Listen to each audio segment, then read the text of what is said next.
3 ways Manchester United could address Marcus Rashford's slump in form. Rashford has only scored once for Man Utd in all competitions this season and cut a frustrated figure in the Premier League Derby Day defeat to Manchester City on Sunday. Manchester United have countless problems to address this season, but an ongoing slump for Marcus Rashford is one Erik ten Hag might not have envisaged causing him such a headache. Rashford, 26, plundered 30 goals for United in all competitions last campaign, while the England regular also made his mark at the mid-season World Cup in Qatar with 3 goals. Everything that Rashford touched for his club and country turned to gold, or goals, throughout last season. Not so this. The misfiring academy graduate continues to struggle at Old Trafford this term with 1 goal to show for his efforts from his 13 appearances in all competitions. Rashford is by no means the only concern for Ten Hag to deal with right now, but United must try and get the best out of a player who is so crucial to their attacking output. Rashford was fundamental to United and their success last season, and almost his entire 30-goal return came from his preferred left-hand flank. Despite his struggles this campaign, Ten Hag and his backroom staff know that is very much where Rashford plays his best football for club and country. For large parts this season, Rashford has had to deal without his trusty partner down the left flank in Shaw, while it has been a mixed bag when it comes to other positions. Casemiro, Christian Eriksen and Bruno Fernandes struck up a promising midfield combination last term and all remain capable of finding Rashford.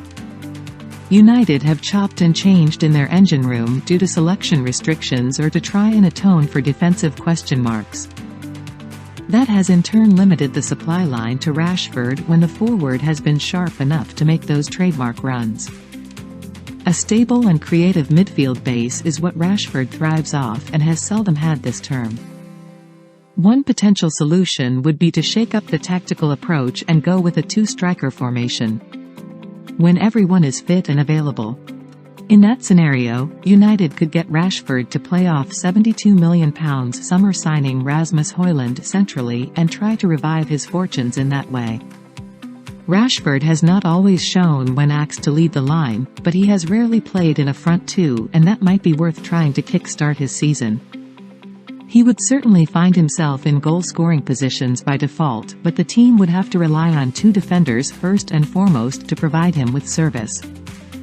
But perhaps what is most important is trying to unlock the Rashford of last season, both on and off the pitch. United could take him out of the firing line and put Alejandro Garnacho into the side instead. However, while Garnacho may deserve a chance, it might not be the best way to help Rashford thrive. He is by no means the only player underperforming this season, and to drop him could send the wrong message.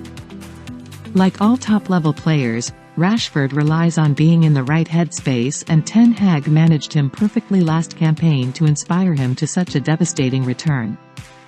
It's that mindset that player and manager need to find.